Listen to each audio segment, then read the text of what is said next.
The Vethrani Empire had ruled the Andromeda sector for 60,000 years, and in all that time, no species had ever challenged their supremacy or questioned their divine right to dominate the stars.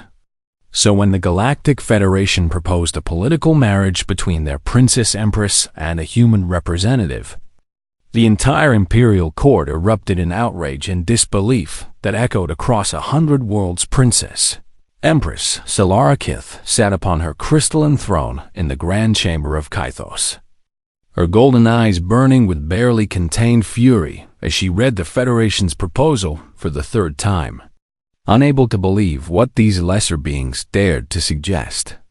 And her advisors stood in terrified silence around her, knowing that her rage could destroy careers and end lives with a single word.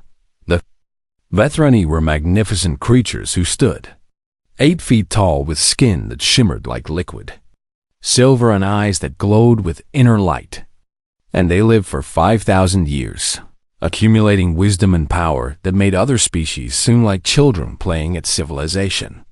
So the very idea of their empress marrying a human was not just insulting but absolutely absurd in every possible way. Humans were newcomers to the galactic stage, having achieved faster than light travel only 300 years ago, which was barely a heartbeat in cosmic terms. And their tiny, fragile bodies lived for less than a century before withering and dying, like flowers that bloomed and faded in a single afternoon, making them seem utterly worthless as partners for the eternal Vethrani bloodline. But the Federation insisted on this union because Earth had become crucial to galactic trade and stability, and the human colonies produced resources and innovations that even the ancient empires had come to depend upon. So refusing the marriage could trigger economic consequences that even the mighty Vethrani could not ignore, which only made Solara angrier as she realized she was being forced into this humiliating arrangement. The human chosen for this political union was a man named Samuel Hayes, a former military officer from a place called Kansas, who had served in the border conflicts and earned a reputation for quiet competence and unshakable calm. Though none of these qualities impressed the Vethrani court, who saw only a small weak creature being sent to pollute their sacred bloodline with inferior genetics. Samuel arrived on Kythos aboard a modest shuttle that looked like a toy compared to the massive Vethrani warships orbiting the planet. And he stepped onto the landing platform wearing his dress uniform with its simple medals and ribbons, carrying nothing but a small bag that contained his few personal possessions. And the Vethrani guards who escorted him could barely hide their contempt for this insignificant being. Walk to the Grand Chamber took nearly an hour because the Vethrani had designed their palace to intimidate visitors with its massive scale. And every corridor stretched for miles while every ceiling soared hundreds of feet overhead, making anyone of normal size feel like an insect crawling through a giant's home. But Samuel walked steadily without showing any sign of being overwhelmed by the deliberate display of power. When he finally entered the Grand Chamber, over 10,000 Vethrani nobles filled the observation galleries, and floating cameras broadcast his arrival to 500 billion viewers across the galaxy who had tuned in to watch the spectacle of a human being presented to their empress, most of them expecting entertainment at the expense of this foolish little creature who dared to reach above his station. Princess Empress Solara sat upon her throne like a goddess carved from starlight, her silver robes flowing around her like liquid metal and her crown blazing with gems that held the captured light of dying stars. And she looked down at Samuel with an expression of such pure disdain that several human diplomats in the audience actually flinched and looked away in shame. She did not wait for formal introductions or diplomatic pleasantries before beginning her assault on his dignity, and her voice rang through the chamber like a bell made of ice as she addressed him directly, asking if the humans had truly sent their best representative or if this was some kind of joke designed to insult her.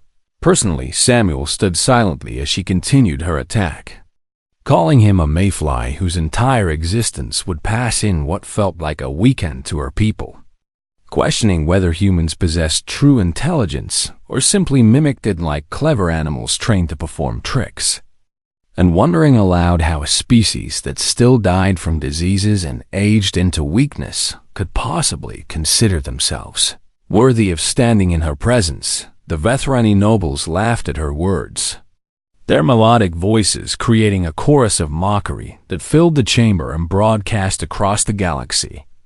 And many human viewers watching from distant worlds felt their faces burn with shame and anger as their species was publicly humiliated before the entire galactic community. But Samuel did not flinch or look away or show any sign that her words affected him at all, and he stood with his hands clasped behind his back and his eyes fixed on hers, waiting patiently for her to finish, as if she were a storm that would eventually blow itself out.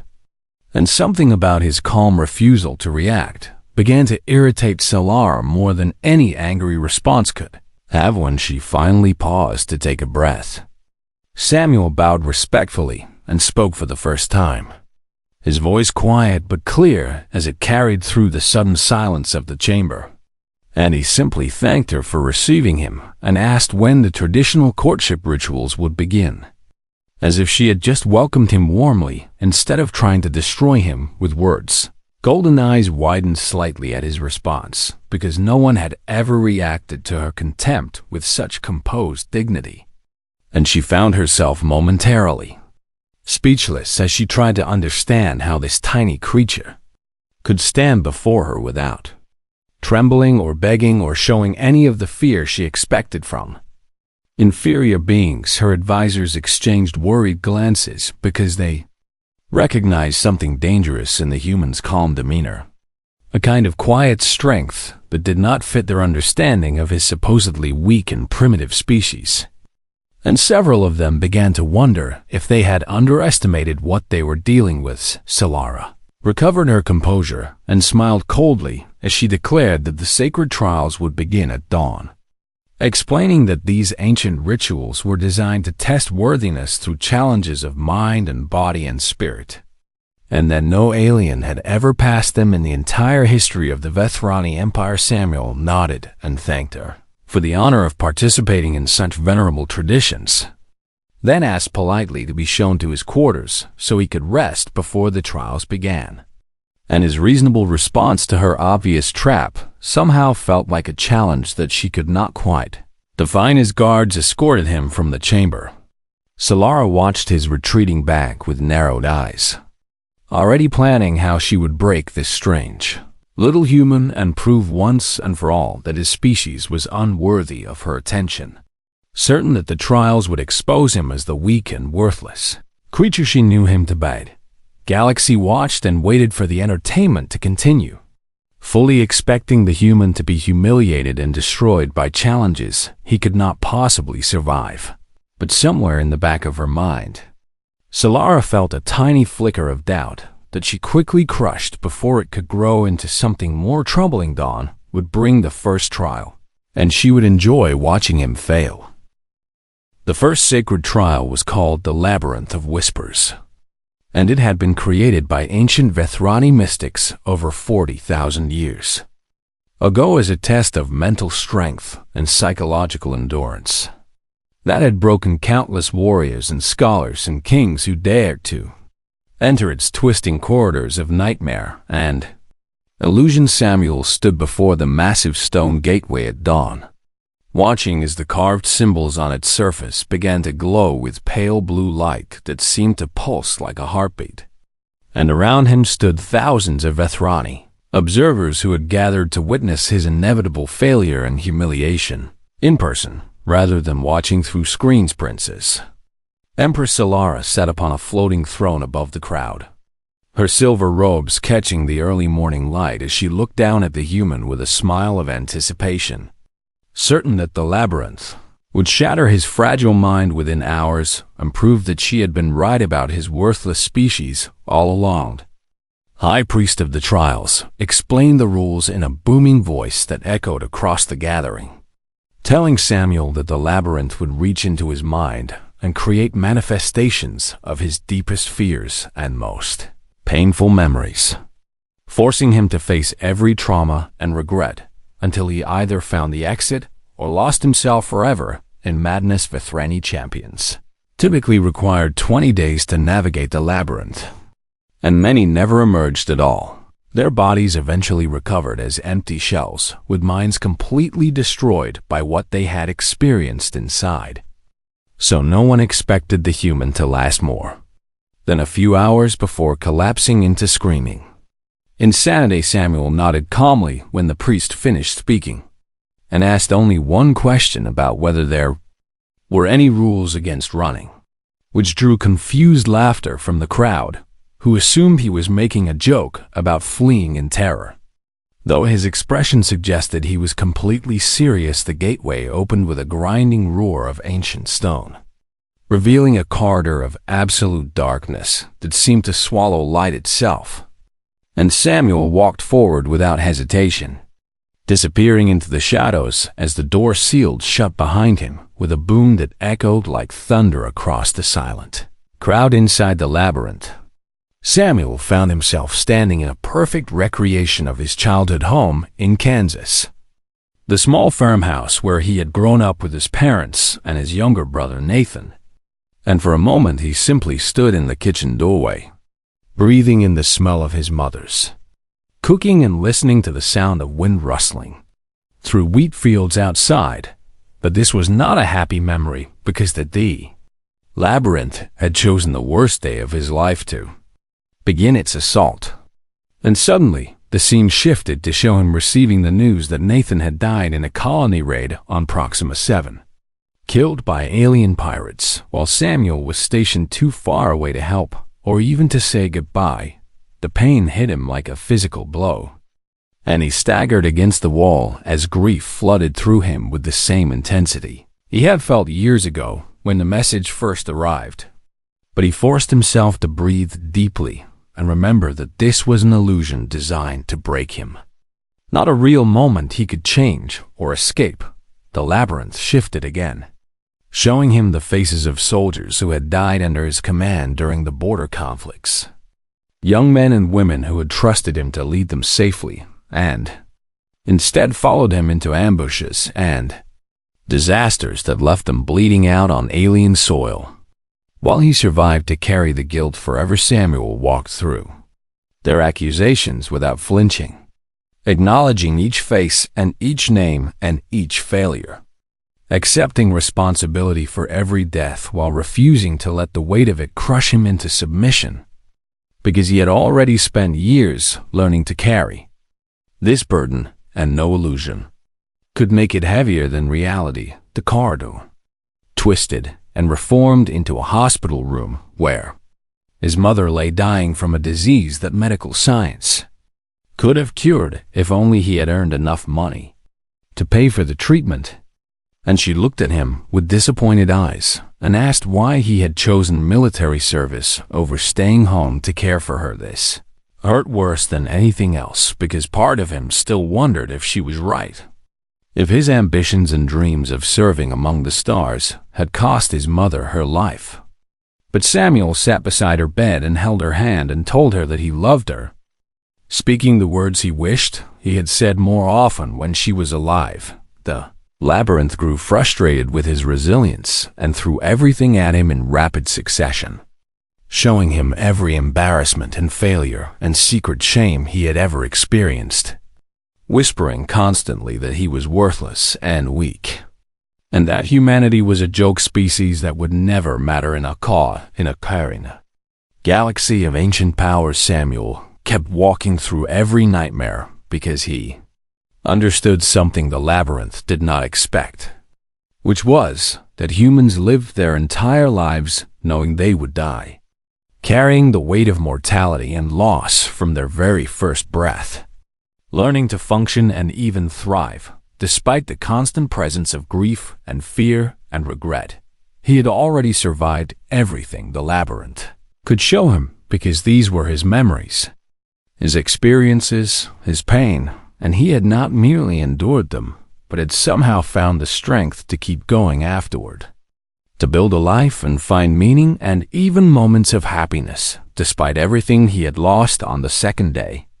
Samuel began to run through the corridors, not fleeing in terror, but moving with purpose, recognizing patterns in the labyrinth's attacks and using his military training to navigate through the psychological warfare like a soldier, advancing through enemy territory toward a clear objective. On the fourth day, he found the exit, walking out into brilliant sunlight as the stone gateway opened before him and revealed a crowd of Vethrani, observers who had been expecting to wait at least another 16 days before seeing any result. The silence that fell over the gathering was so complete that Samuel could hear his own heartbeat as he stood blinking in the light, his face drawn and tired from 4 days without sleep, but his eyes clear and focused and entirely sane. Princess Empress Solara rose from her throne with an expression of disbelief that she could not quite hide,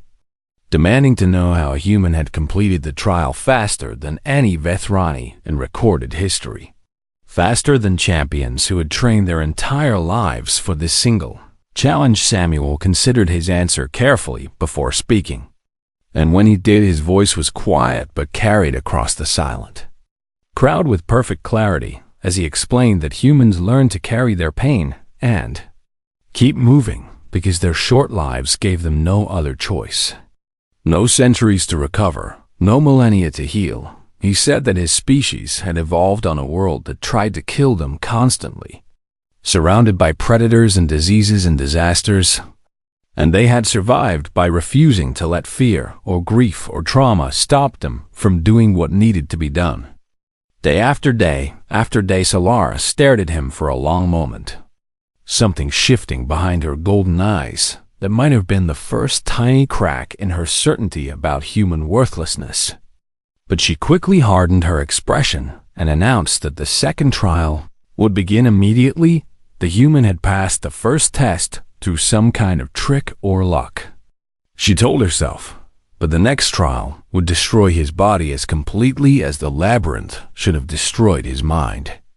And then everyone would see that her judgment had been correct all along. Samuel simply bowed and asked for water and a few hours of sleep before continuing his reasonable request, somehow feeling like another quiet challenge that Solara could not refuse. Without looking petty before the watching galaxy, she granted his request with a wave of her hand, already planning how the next trial would finally break him.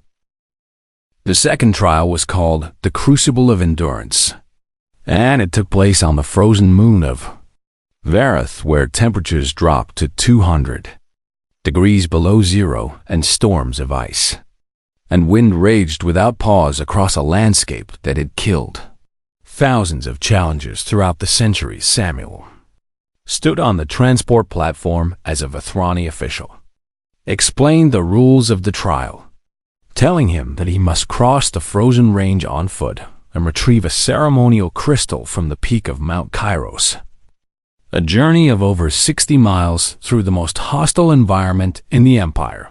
The official paused and looked at Samuel with something that might have been concern, explaining that Vethrani physiology could naturally withstand the extreme cold of Vareth, but human bodies were not designed for such conditions, and perhaps the challenge should be modified to give him a fair chance. Princess Empress Solara interrupted from her observation chamber aboard the orbital station, her voice crackling through the communication system as she declared that there would be no modifications and no special treatment, insisting that if the human wanted to prove his worth, then he must face the same trials that Vethrani champions face. Samuel thanked her for maintaining the integrity of the traditions and asked only for basic cold weather gear and supplies, refusing the offer of an environmental suit that would have made the journey significantly safer, because he understood that accepting special equipment would give Solara an excuse to dismiss any success he achieved.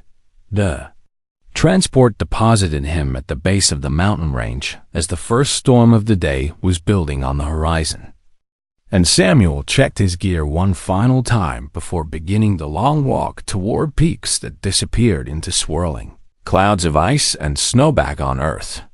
His sister Margaret watched the broadcast from her small apartment in Kansas City, her hands pressed against her mouth as she saw her brother walking into conditions that would kill an unprotected human within hours. Wondering why he had ever agreed to this suicide mission. The first day was brutal beyond anything Samuel had experienced in his military career, and the cold cut through his gear like knives made of ice, freezing his exposed skin and making every breath feel like swallowing broken glass. But he kept moving because stopping meant death, and he had not come this far to die on the first day.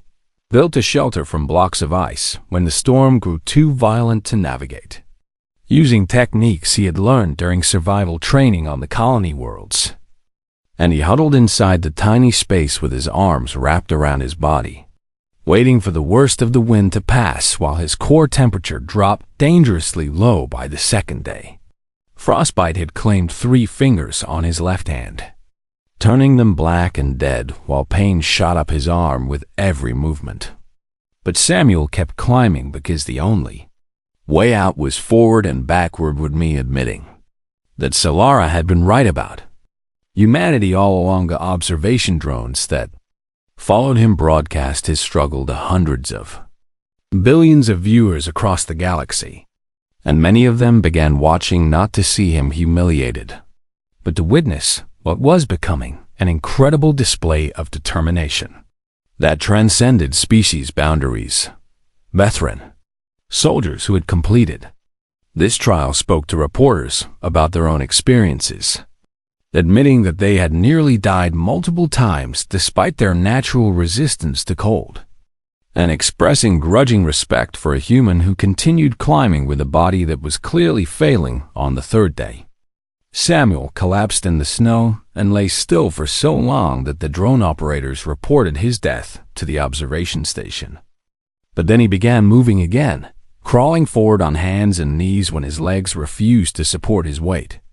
Dragging himself inch by inch toward the distant peak, Margaret sobbed openly as she watched her brother crawling through the ice.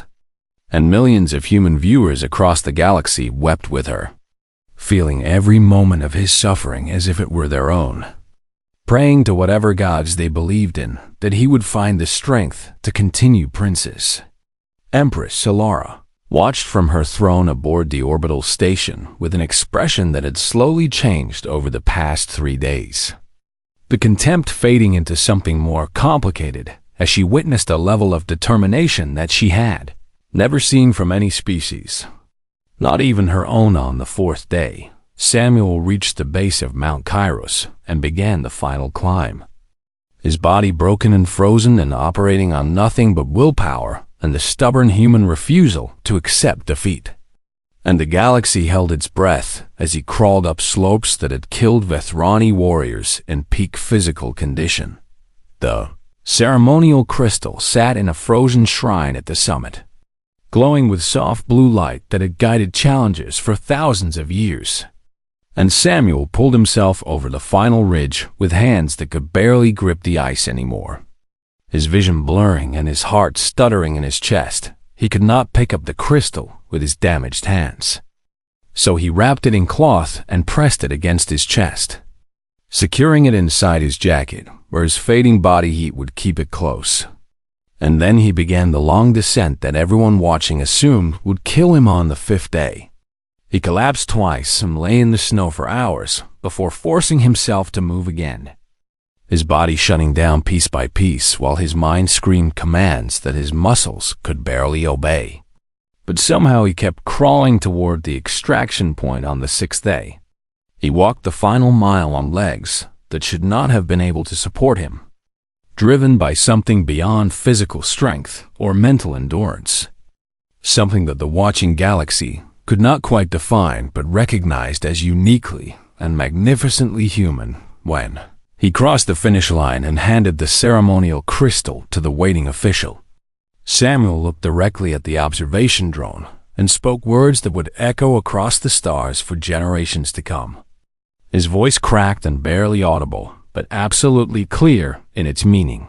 He said that humans do not quit and that they never would, no matter how much pain they faced or how impossible the odds seemed, because giving up was simply not part of their nature as a species.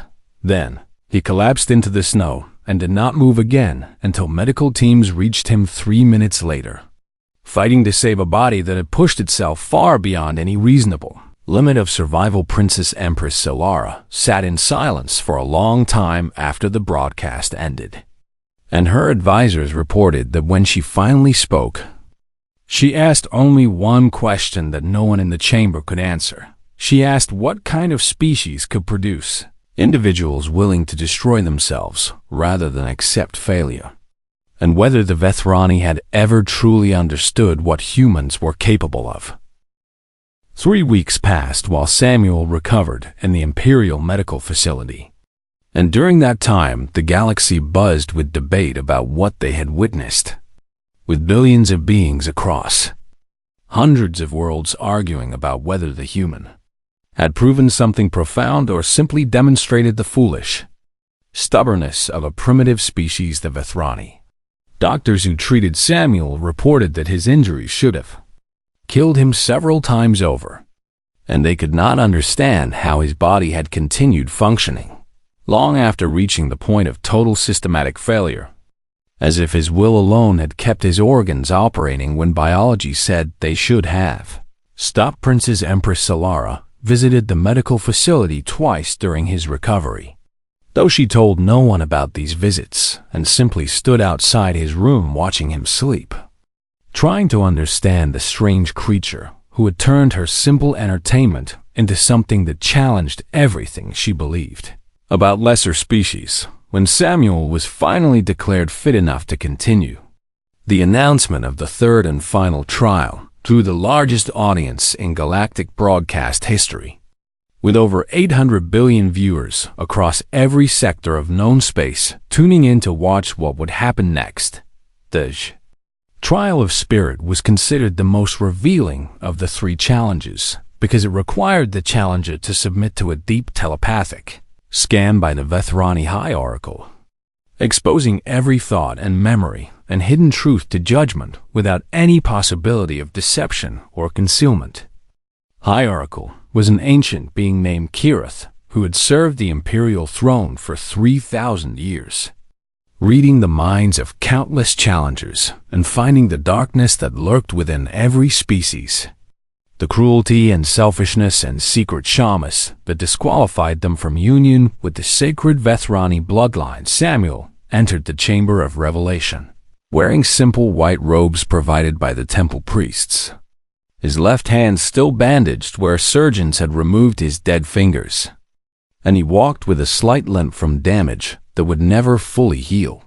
But his eyes were calm and clear as he approached the oracle's throne. Kirith studied him for a long moment before speaking, his voice ancient and dry like wind blowing through ruins, warning Samuel that the scan would expose everything he had ever thought or done or felt, and asking if he truly wished to proceed, knowing that his darkest secrets would be laid bare before the entire galaxy. Samuel said yes without hesitation, explaining that he had spent his life trying to be honest with himself about his failures and flaws, and that he had no secrets he was not willing to acknowledge, because hiding from your own truth was just another form of cowardice that humans could not afford. The oracle extended his withered hand and placed his fingers against Samuel's temples, closing his eyes as his consciousness flowed into the human's mind like water filling an empty vessel, and the chamber fell absolutely silent as billions of viewers waited to see what darkness the scan would reveal. Kirith expected to find the primitive brutality that supposedly defined humanity, the violence and greed and cruelty that made them unworthy of galactic respect. But instead, he found himself walking through memories that told a very different story than the one the Vethrani had always believed. He saw Samuel as a different story than the one the Vethrani had always believed. Young boy giving his lunch to a homeless man who sat outside his school every day, Not because anyone told him to, but because he could not stand to see another person hungry when he had food to share. And this simple act of compassion was the foundation upon which his entire character had been built. He saw a teenager working nights at a factory to help his widowed mother pay rent after his father died, sacrificing his sleep and his social life and his childhood because family meant more to him than personal comfort. And never once complaining about the unfairness of his situation, he saw a young soldier carrying a wounded enemy combatant to safety during a battle, ignoring orders to leave the alien behind because the alien was injured and afraid and dying. And Samuel could not simply walk away from suffering, even when that suffering belonged to someone who had been trying to kill him moments before. The Oracle pushed deeper into Samuel's memories and found humanity's history laid out before him. The wars and atrocities and terrible failures that the Vethrani always cited as proof of human unworthiness. But he also saw something that changed his understanding of everything. He saw that humans chose to be better again and again, despite every reason to embrace darkness. Building hospitals in disaster zones and sharing cures freely with the galaxy instead of hoarding them for profit. Running toward danger to save strangers because leaving people to suffer was simply unbearable to them. He saw soldiers who threw themselves on grenades to save their friends and doctors who worked without sleep to help the sick and ordinary people who gave everything they had to make the world a little less cruel. Not because they expected rewards, but because it was simply the right thing to do. He saw Samuel's memories of his brother Nathan. Not the grief of losing him, but the joy of knowing him. The way Nathan had always believed that humanity would join the galactic community and earn respect through kindness rather than conquest. And how Samuel had dedicated his life to making his brother's dream come true. Kirith withdrew from Samuel's mind with tears streaming down his ancient face. Something that had not happened in over 2,000 years of service. And the chamber remained frozen in shocked silence as the most respected oracle in Vethrani history struggled to compose himself enough to speak when he finally found his voice. Kyrath's verdict echoed through the chamber and across the galaxy to every being who had tuned in expecting to witness human shame. And his words would be remembered for centuries as the moment everything changed. He declared that in 10,000 years of reading minds across every species in the galaxy, he had never encountered a spirit so tested by suffering and yet so luminous with compassion, so battered by loss and yet so determined to create kindness wherever it went. He said that humans measured their worth not in years lived but in lives touched, not in power accumulated but in burdens carried for others. And that this strange little species with their brief, flickering lives had somehow achieved a depth of character that many immortal races never reached. He concluded by saying that Samuel Hayes was not merely worthy of union with the Vethrani bloodline, but that the Vethrani should consider themselves fortunate to have this opportunity to learn from a species that had mastered the art of choosing hope over despair. Princess Empress Solara rose from her throne as the oracle finished speaking, her face unreadable as she descended the steps toward Samuel. And 800 billion beings watched in breathless silence to see how she would respond to a verdict that had shattered everything her empire believed about human worth. She stopped before him and stood in silence for a long moment. And then she did something that no Vethrani royal had done in 30,000 years of recorded history. She knelt. The sight of Princess Empress Solara kneeling before a human sent shockwaves through the Vethrani Empire and beyond, because kneeling was a gesture reserved for acknowledging a superior, and for a royal of her stature to kneel before anyone was not just unusual, but absolutely unprecedented in the entire history of their civilization. The nobles in the chamber gasped, and several of them actually cried out in protest, unable to comprehend what they were witnessing. While the cameras broadcast this, impossible moment to every corner of the galaxy, where hundreds of billions of beings watched in stunned silence. Solara spoke in a voice that carried clearly through the chamber despite being barely above a whisper, and her words would be replayed and analyzed and quoted for generations to come as the moment when the galaxy's understanding of humanity fundamentally changed. She confessed that she had spent her entire life believing the Vethrani were the Khalid, were entire life believing the Vethrani were the Vethrani were the chosen people of the cosmos, superior to all other species by virtue of their long lives and ancient culture and advanced technology, certain that nothing could challenge the natural order that placed her people at the peak of galactic civilization. But she had watched Samuel endure trials that would have destroyed her finest warriors, crossing frozen wastelands with a failing body and navigating psychological torture with a wounded mind.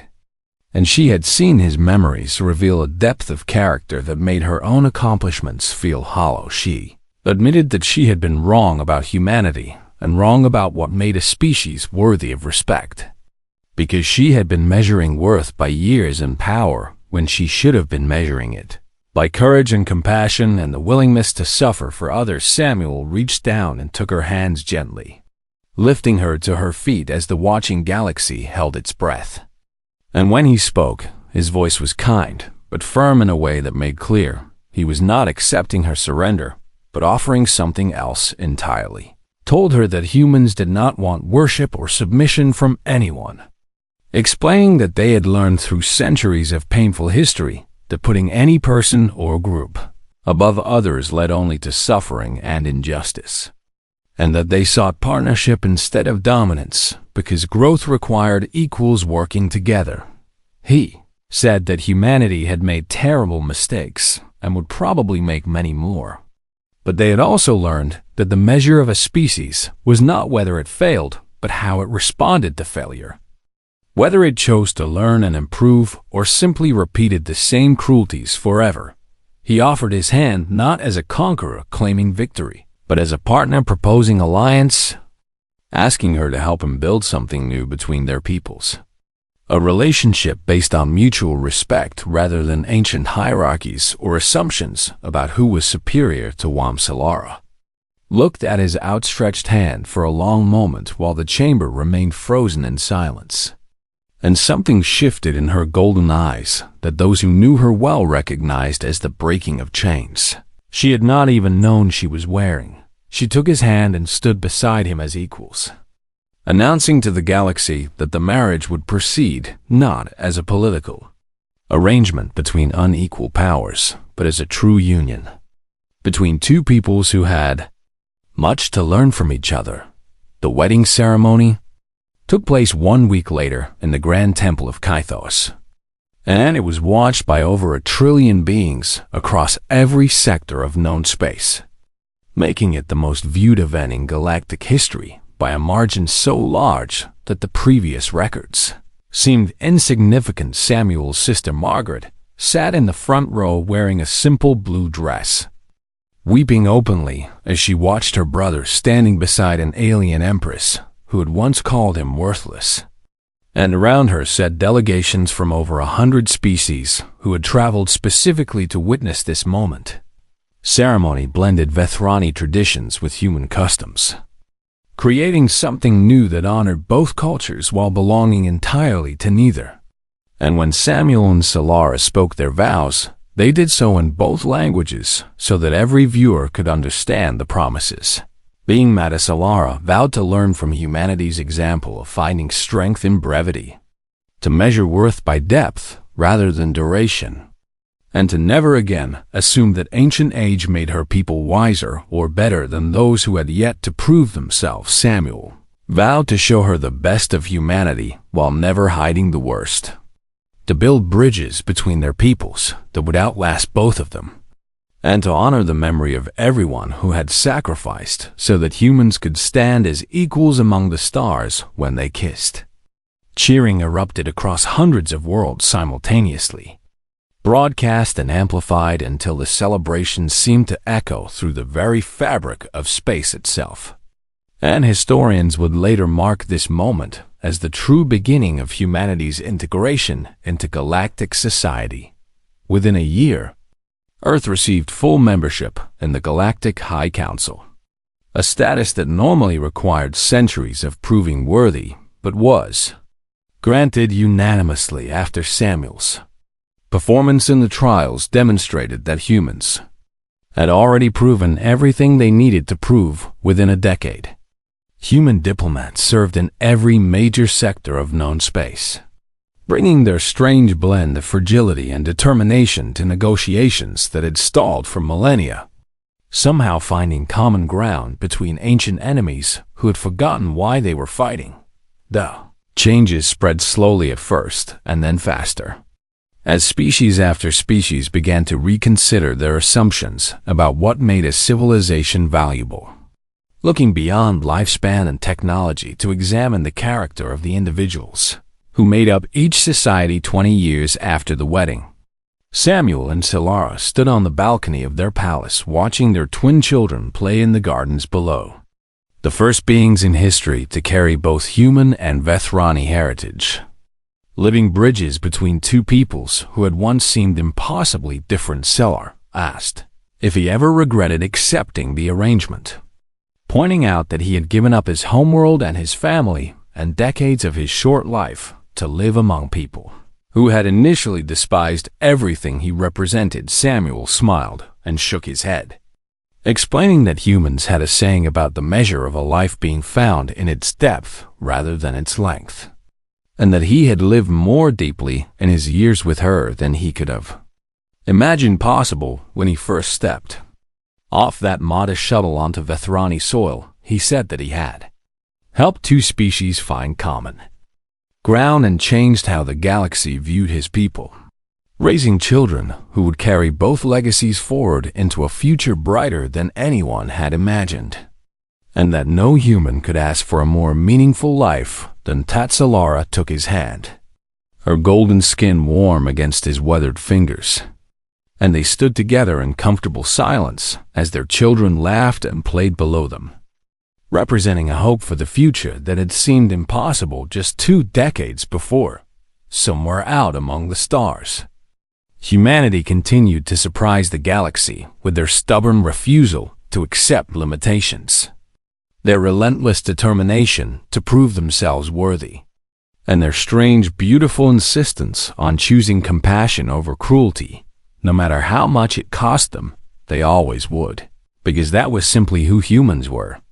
And the galaxy was finally beginning to understand what a gift it could be. Margaret visited them every year on the anniversary of the wedding, bringing gifts from Earth and stories about how things had changed back home now that humanity walked proudly among the stars.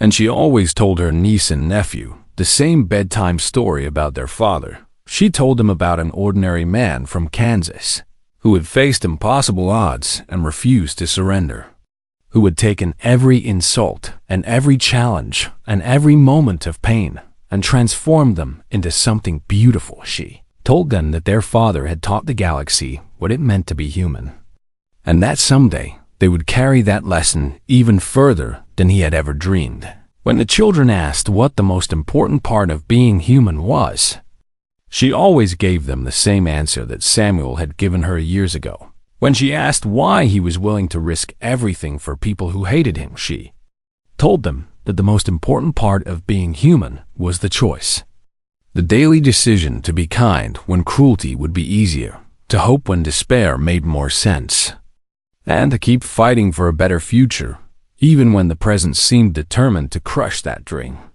That choice, she explained, was what made humans worthy of the stars, and it always would be.